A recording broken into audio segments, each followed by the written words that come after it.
Mən gələndə bunlar yox idi ən son gəldiyim Bəli, biz vaxt. bunu seçmişik. Sən Priçaskan heç belə deyil. Bəs Mən nə? evə bundan aldım keçən dəfə. Sağ olsunlar, hədiyyə elədilər daha doğrusu. Biz dipçəkdə götürdük burada. Buradan dipçək seçmisiniz.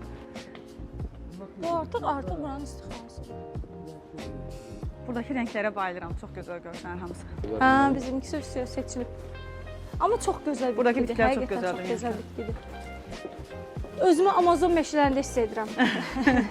Məkanda dipçəyi belə hazırdır. Bunun üçün Hə. özəl dipçək. Ən hündür bonzaylardan biri olmalıdır. Biz bunu çünki Respublikadakı ən hündür 2-3 bonzaydan biridir bu arada çünki yəni. biz axtaranda yəni Məkanımız da çox hündür olduğuna görə əslində bizə çox uyğun gəlir. Yəni məkanın hündürlüyünü göstərir. Ora çox belə nəhəng, yaraşan bir vəziyyət alır. Necə? Məkanda dipçəyi belə hazırdır. Bunun üçün özəl dipçək.